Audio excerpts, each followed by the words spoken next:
传递完消息，文静道人自行毁掉了那只血纹。洞府角落的床榻上，他睁开一双狭长的凤眼，俏脸之上尽是凝重。被这个南海海神人教小法师三言两语说服之时，他心底依然带着几分不甘，但是看到了那幅画作，今是听到了三个人的讨论，见到了天庭之功德。圣人画作，那绝对是圣人的画作，其剑意之锋芒运转于简单的笔墨之间，其上残留的圣人气息几乎就要让我道心被破。这位圣人老爷是谁？答案不言而喻。这个海神不只是人教，背后还有截教。莫不是道门三教借龙族之事给西方教下了一个套，想算计西方教？阴谋，这绝对是圣人们的阴谋。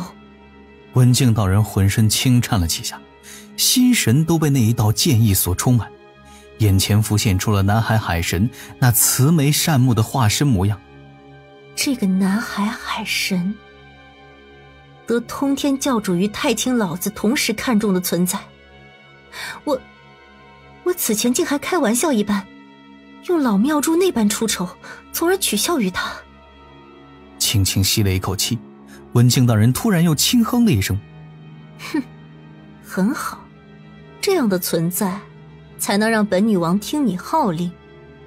但今后到底是你能收服我，还是我能收服你？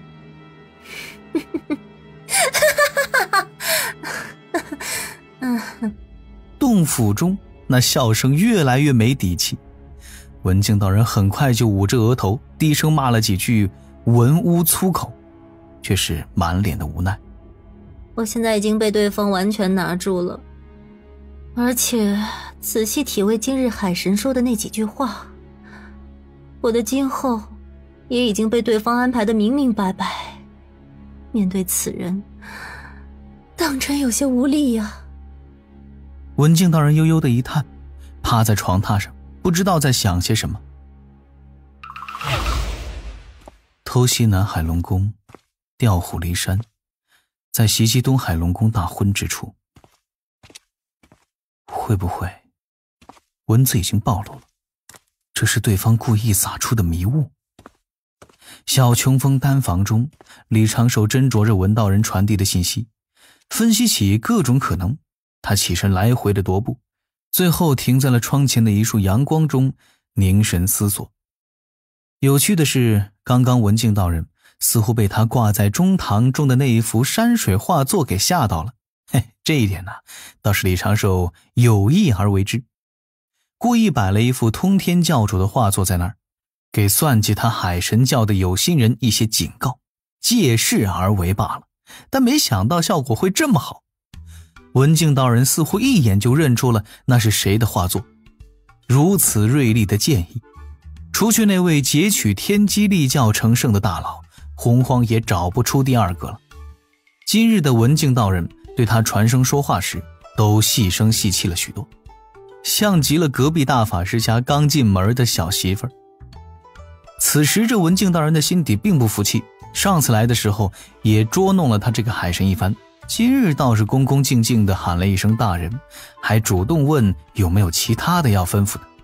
李长寿自不会忘记自家圣人的要求，对他语重心长地叮嘱道：让道友此时依然潜伏在那儿，本意并非是要道友做这般传递消息之事，道友等以不暴露自身为上，必要时道友都可以来砸我南海神教，以保全自身。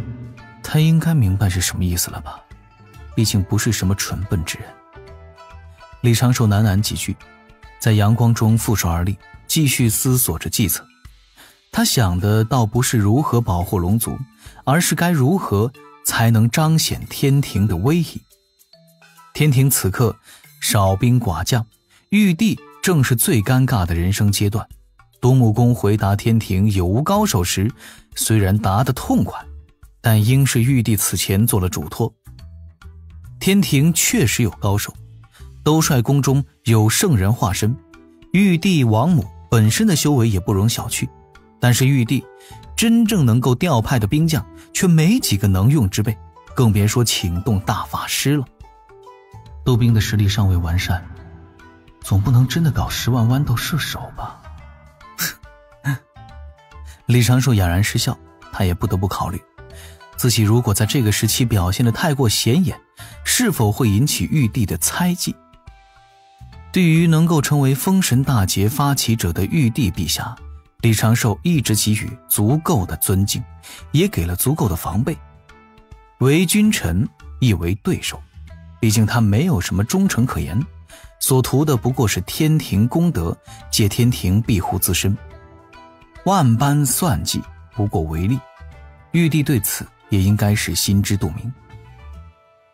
这一次西方教应该会躲在暗处，让海族叛军作为他们的代理人，关键时刻会有如文静道人、深海妖族这般奇子显露。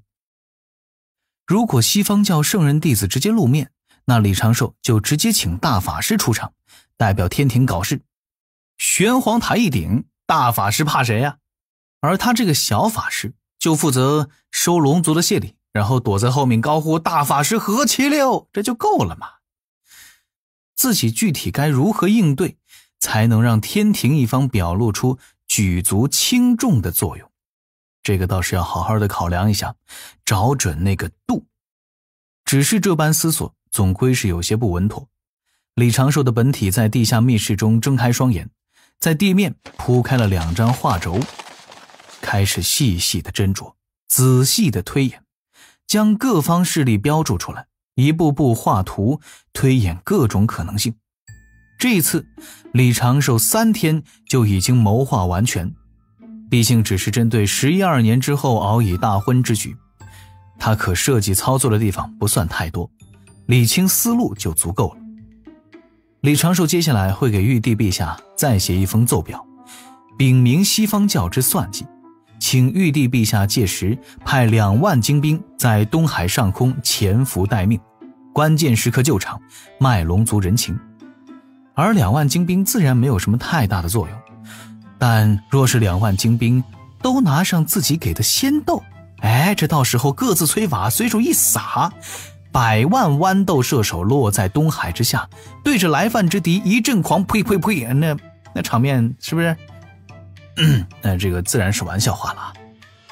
12年的时间足够李长寿培育出1、2种威力更强、造型正常的仙豆兵了，配合2万天兵应该能够发挥出不错的效果，而且呢还能给人一种天庭调兵数10万来源的错觉。玉帝陛下理应不会拒绝此事才对。李长寿打定主意，心神刚要切换到安水城那边的指道人身上，他一直监察门内的仙石，捕捉到了一道身影自破天峰而来。此人气息内敛，面容英武，鬓前2缕银白长发，正是门内的天仙境巅峰高手忘情上人。这是那颗前世泪真的有效果了？李长寿顿时露出了几分温和的笑意，传声提醒正在草屋内呼呼大睡的小师祖一句，便切换心神写奏表去了。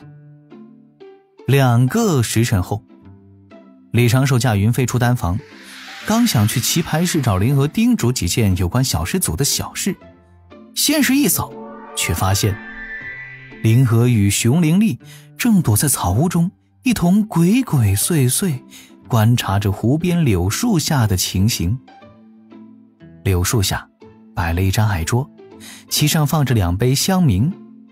原名富贵的忘情上人与穷凶极恶的小师祖正左右对坐，2个人时不时的目光相撞，又各自错开，一个看向湖面，一个看向草地，又禁不住各自有些尴尬。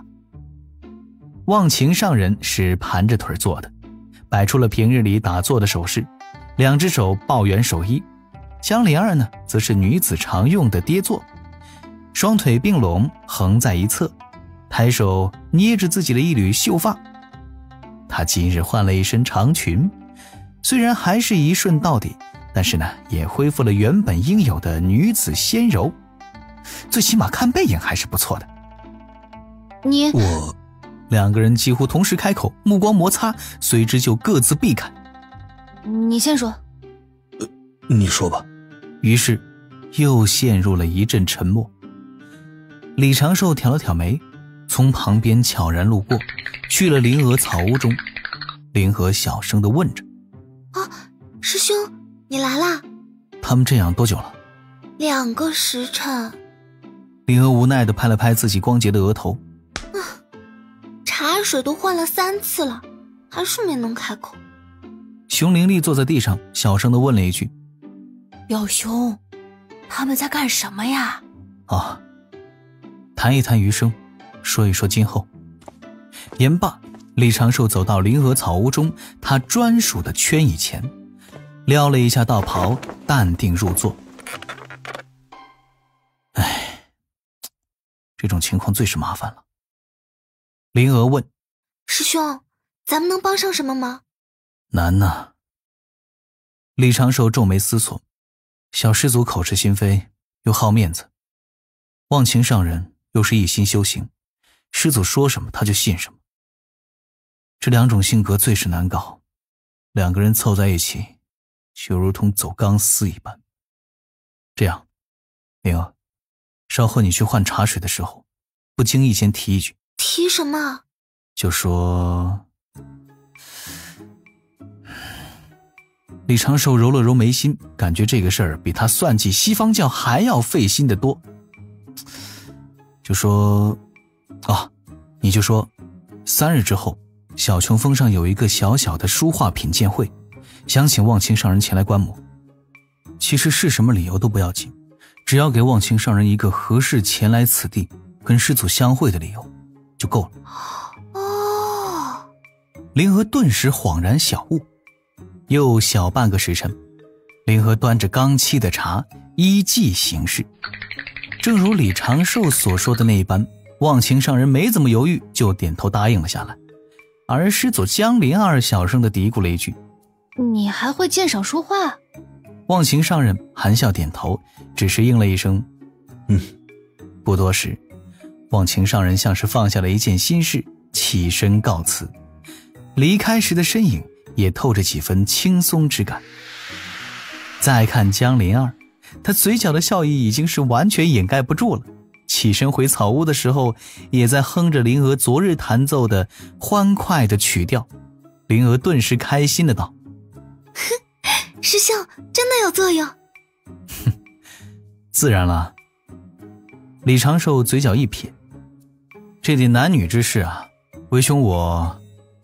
灵娥突然抿了抿嘴，联想到此前的结界洞，小声嘀咕道：师兄，你怎么这么熟练？李长寿淡然道：身在局外，自可以纵观全局，你只是当局者迷罢了。是这样吗？灵娥看向了熊灵力，后者那一颗铁塔身形上的小脑袋顿时用力地点了点头。表兄说的对，虽然不知道为什么，但说的对。灵娥不由得陷入了思索，很轻松，他就被师兄给忽悠了过去。正此时，屋门外传来了一声轻咳，只见穷凶极恶的小师祖背着手淡定地飘了进来。那什么，长少、灵娥，师祖我今天厚着脸皮拜托你们一件事儿。李长寿连忙起身笑道：师祖您有事吩咐就是，我与灵娥定会全力以赴。灵娥也笑道：师祖，我们会全力助你，一鼓作气将忘情上人拿下。拿下他做什么？江灵儿没好气地道了一句，如果不是他有节奏抖动的小腿儿，还真容易被他这般口吻给骗过去了。江灵儿突然脸蛋泛红，小声道：你们俩不是跟小九挺熟的吗？我是想托你们问问他，怎么才能……你们懂的啊。灵娥禁不住掩口轻笑，熊灵力歪头表示不是很懂，李长寿倒是面露正色。江灵儿咳了一声，这事儿就交给你们了，我还要修行，先回去了。言罢，他脚下生风，一溜烟的跑得没影了。林和忙问：师兄，我们这就去找九师叔吗？找他没用。李长寿摇摇头，传声道：他自己都搞不明白这些，就跟九巫师伯的个头一般，就算炼气士能够定格自己的身形，但原本没有的东西也不能直接无中生有啊。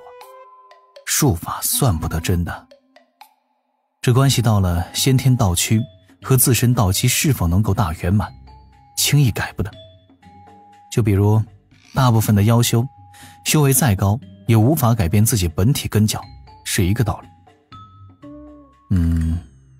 不过我倒是有几个办法，或许能够帮上师祖。